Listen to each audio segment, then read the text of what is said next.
Let's see this question. The circuit shown below uses an ideal op-amp. Output V naught in volts is.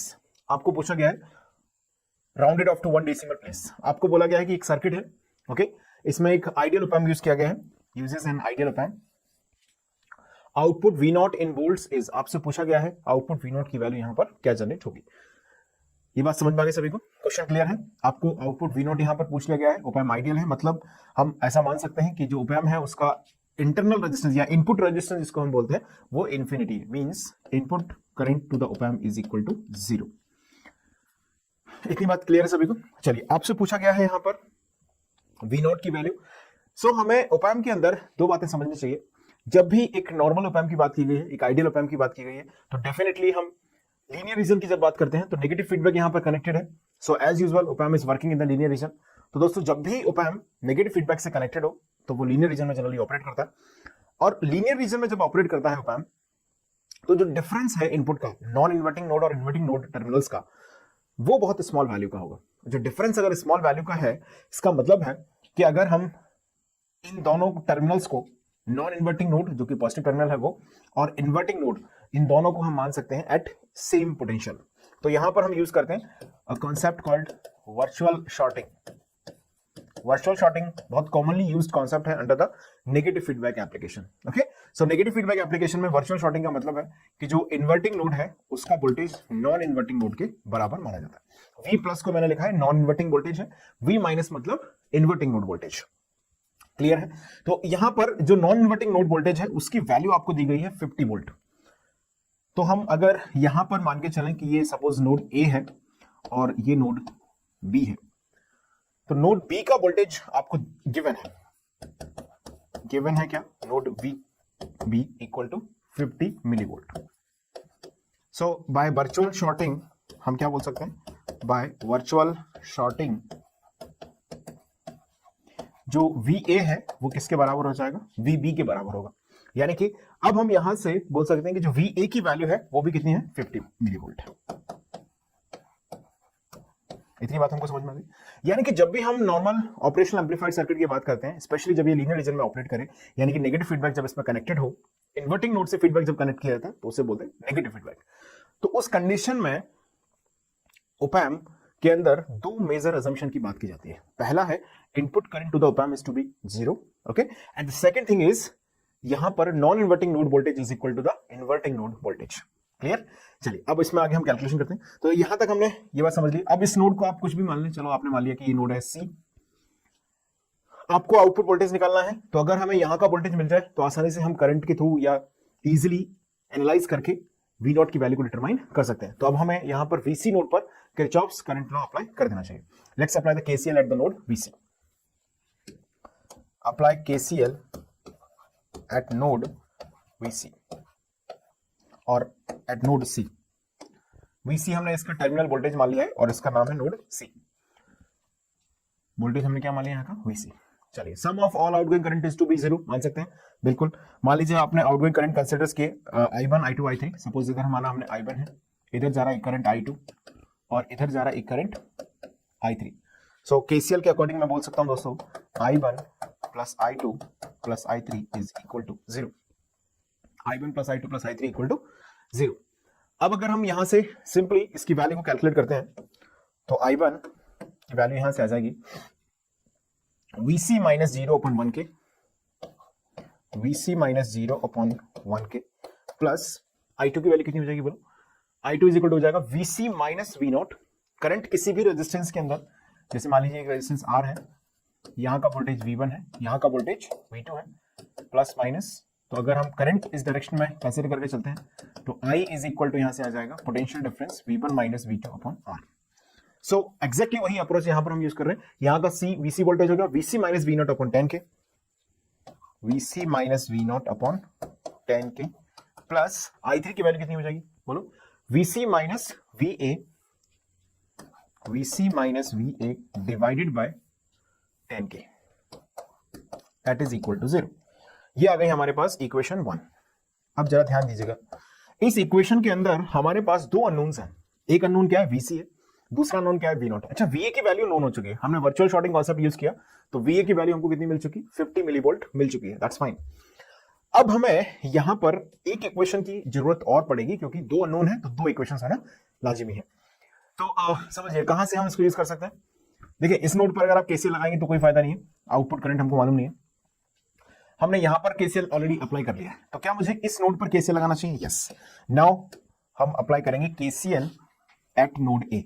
लिखिएगा next point इसमें, KCL eight node A. Simple question है, बहुत basic question की category में आप इसको रख सकते हैं। बेसिक केसीएल हम यूज कर रहे हैं और वर्चुअल शॉर्टिंग कॉन्सेप्ट यूज कर रहे हैं और डायरेक्टली वैल्यू को कैलकुलेट कर रहे हैं। क्लासरूम में अगर आप देखें तो बिल्कुल सिमिलर टाइप स्ट्रक्चर क्वेश्चन मैंने सॉल्व कराया हुआ है। तो देखिएगा वी ए नोड, यहां का वोल्टेज मान लिया वी ए है। दोस्तों यहां से ओपैम्प में करंट तो जाना नहीं है, जीरो करंट जा रहा है ओपैम्प के अंदर। यहां पर हमने एक करंट ऑलरेडी हमें दिया है वैसे करंट वाला I3, इसी को कंसीडर कर सकते हैं। आप चाहें तो अलग से भी करंट यहां पर मान सकते हैं, कोई प्रॉब्लम नहीं है। चलो मैं अलग से मान लूं I4 और I5, दो करंट मैंने कंसीडर किए। और जब भी हम किसी नोड पर केसीएल लगाते हैं तो irrespective of the direction of other node, आपको ये कंफ्यूजन की गुंजाइश बिल्कुल नहीं होनी चाहिए कि सर ये I3 हमने ऑलरेडी माना हुआ है, ये इस नोड की केसीएल इक्वेशन थी। क्लियर है? इसीलिए मैंने अलग से यहां पर एक और इक्वेशन बनाई है जिस पर I4 करंट आउटगोइंग ले लिया है, कोई प्रॉब्लम नहीं है, सही आंसर आएगा। Okay, so don't get confuse. So VA जो नोड है उस पर अगर हम केसीएल लगाए तो हम बोल सकते हैं I4 plus I5 equal to 0। Sum of all outgoing current हमने माना 0। अच्छा, I4 की वैल्यू कितनी है? VA minus VC upon 10K। I4 क्या हो जाएगा? VA minus VC upon 10K plus I5 कितना होगा? VA माइनस 0, इस नोड का वोल्टेज क्या है? 0 है, ग्राउंडेड है। VA minus 0 divided by 12K, VA minus 0 divided by 12K, ये आ गया इक्वल टू 0। इसको हम मान लेते हैं इक्वेशन नंबर 2। अब हमारे पास दो इक्वेशंस हैं, equation 1 and 2 from equation first and second. अब इक्वेशन 1 एंड 2 को आपको सॉल्व करना है।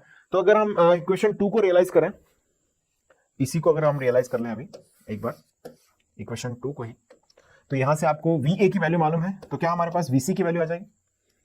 VC अपॉन 10K को हम लिख सकते हैं that is equal to VA 1/10 plus 1/12। Correct लिखा है यहां तक, K से K कैंसिल आउट हो जाएगा। ओके, तो यहां से हमारे पास VC की वैल्यू आ जाएगी, दैट VA की वैल्यू हमारे पास है कि नहीं? VA की वैल्यू है हमारे पास, that is 50 millivolt. Okay, so VC is equal to आ गया 50 into 10 to the power minus 3 into, यहां पर अगर आप एलसीएम लेके सॉल्व करें इसको तो ये 10 इधर पहुंच जाएगा।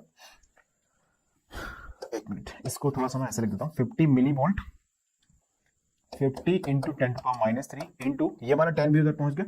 K से K कैंसिल आउट हो जाएगा दोनों तरफ, यहां पर भी K था, ये K से K कैंसिल आउट हो गया इंटू 10, यहां पर एलसीएम में आ जाएगा 12 इंटू 120 ले लेते हैं एलसीएम डायरेक्ट। ओके, 120 हमने एलसीएम में लिया तो न्यूमरेटर में आ जाएगा 10 12 प्लस 10 22। ओके, ये आ गया। सो VC की वैल्यू हम यहां से आइडेंटिफाई कर सकते हैं। VC कितना आ जाएगा? 50 into that is 5 into 10 to the power 2 into 10 power minus 0.5 है ना, 1/2 टाइम्स, और ये हो गया 1/2, ये हो गया 22, 11/120। Okay, this is the value of VC।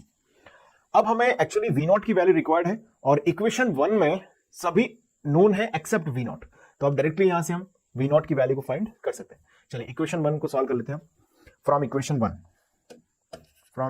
1। So equation 1 में अगर आप डायरेक्टली V0 की वैल्यू लिखें तो V0 by 10K equal to VC by 1K plus VC by 10 plus VC by 10। So VC को हमने कॉमन लिया, 1/10 plus 1 plus 1/10, 1 plus 1/10 plus 1/10 plus VA by 10, VA by 10। So K से K cancel out हो जाएगा, सो यहां पे K लिखने की जरूरत नहीं है दोनों तरफ से। V0 की वैल्यू आ जाएगी अब 10 into VC, VC means what? 11 into 120 times, यहां पर एलसीएम में आ गया 10, तो ये आ जाएगा 1 plus 10 plus 1 plus 10 plus 1 12 into, is this alright? I think so, it's correct. Okay, plus VA की वैल्यू है 50 in millivolt, so 50 in 10 power minus 3 divided by 10, और ये 10 जो है यहां पर भी मल्टीप्लाई होगा, तो या तो आप इसको ब्रैकेट में रख दें इस तरह से, इस तरीके से। चलिए अब इसको सॉल्व कर लेते हैं पहले। V0 इक्वल टू आ गया 10 टाइम्स ऑफ, ये 120 है, ओके, ये 12 है, 120 है, ये कैंसिल आउट हो जाएगा यहाँ से, कितना हो गया, देखिए ये 10 यहाँ पर है, ये 10 से कैंसिल हो गया, और यहाँ पर 12 1/10, सो 11 is here, so 1.1 plus, is this correct? Yes, 12 into 10, yes 1.1, यहाँ से ये 10 हमने मल्टीप्लाई कर दिया अंदर, 1.1 प्लस यहाँ पर क्या बचेगा, 50 into 10 power -3, so 50 into 10 power -3 means 0.05. Is this correct? Yes, 0.05. So finally हमारे पास आ गया V naught equal to 1.15 volt. ये लगभग यहाँ पर आंसर जनरेट होगा 1.15 वोल्ट V naught की वैल्यू। सो कैलकुलेशन थोड़ी सी इसमें मान सकते हैं, बाकी concept wise this question is actually very easy one. Okay, चलिए तो सबसे पहले आप स्क्रीन को पॉज करें और इस पूरे एनालिसिस को एक बार नोट कर लें। लिखा सभी ने? जल्दी से लिखिएगा। This question was asked in the GATE instrumentation paper 2021, 2021 में इंस्ट्रूमेंटेशन पेपर में से पूछा गया था। स्क्रीन को रोकिएगा, सबसे पहले आप ये लिखें, वर्चुअल शॉर्टिंग कॉन्सेप्ट की हमने बात की, फिर हम नेक्स्ट स्टेप में कैसे लगाया at node C, I1 I2 I3 sum of all current is to be 0। Okay, अब हमारे पास जैसे हमने केसीएल लगाया तो हमारे पास इक्वेशन आई, उसके अंदर दो अननोन्स हैं, एक VC अननोन है, एक V नॉट अननोन है। VA तो हमने वर्चुअल शॉर्टिंग से यहाँ पर समझ लिया है कि इसकी वैल्यू 50 मिलीवोल्ट होगी। ओके, तो हमारे पास दो अननोन्स हैं, एक और इक्वेशन की जरूरत पड़ेगी। सर्किट को ऑब्जर्व किया तो हमें समझ में आया कि यहाँ पर एक इक्वेशन हम यहाँ से बना सकते हैं नोड ए पर। तो आपने ये इक्वेशन यहाँ से फॉर्म की, डायरेक्टली हमने इस इक्वेशन को रियलाइज किया, तो दो इक्वेशंस हमारे पास आ गई अल्टीमेटली। सेकंड इक्वेशन को हमने सॉल्व किया तो VC की वैल्यू हमको मिल गई, अब हमें V नॉट की वैल्यू चाहिए, तो सिंपल कैलकुलेशन हमने की। आप स्क्रीन को पॉज करते जाएं और जल्दी से इस पूरी कैलकुलेशन को आप नोट कर लें।